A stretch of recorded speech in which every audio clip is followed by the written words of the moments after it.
இது சூரசம்ஹாரத்தின் ஆன்மீக வரலாற்றைப் பற்றிய ஒரு சுருக்கமான தொகுப்பு. சிவனின் வரத்தால் ஆணவத்தின் உச்சத்திற்குச் சென்ற அசுரன் சூரபத்மனின் இருளை அழிக்க முருகப்பெருமான் அவதரித்து நடத்திய ஒரு உணர்வுபூர்வமான தகிக்கும் காவியப் போர்தான் இது. முதலாவதாக முருகனின் அவதாரம். கொஞ்சம் நினைச்சு பாருங்க, தேவர்களைக் காப்பாற்ற சிவபெருமானோட நெற்றிக் கண்ணிலிருந்து 6 நெருப்புப் பொறிகள் சீறி வருது. அது சரவணப் பொய்கையில விழுந்து 6 குழந்தைகளா தோன்றி அன்னை பார்வதியால ஆறுமுகனா ஒன்னு சேர்ற அந்த தெய்வீக தருணம் நிஜமாவே சிலிர்ப்பா இருக்குல்ல?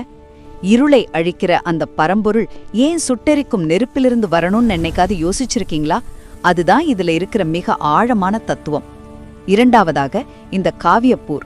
கையில சக்திவேலோட முருகப்பெருமான் 6 நாட்கள் இடைவிடாம நடத்தின மிகவும் ஆக்ரோஷமான போர் இது. அப்போ தப்பிக்க நினைச்ச சூரபத்மன் பல மாய வடிவங்களை எடுக்கிறான்.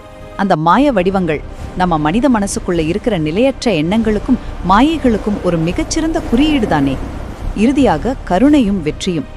போரோட உச்சக்கட்டமா அந்த அரக்கன் ஒரு பெரிய மாமரமா உருமாறி நிக்கிறான். பாய்ந்து வந்த முருகனோட வேல் அந்த மரத்தை அப்படியே 2ஆ பிளக்குது. ஆனா இங்கதான் ஒரு பெரிய ஆச்சரியம். அவனை அழிக்காம ஒரு பாதிய தன் வாகனமான மயிலாகவும் மறுபாதிய தன் கொடியான சேவலாகவும் மாத்தி அந்த இறைவன் தன்னுடனே ஏத்துக்கிறார். பகைவனை கூட அரவணைக்கிற இந்த செயல் இறைவனோட தண்டனை கூட ஒரு பெருங்கருணை தான் நமக்கு ரொம்ப ஆழமா உணர்த்துது.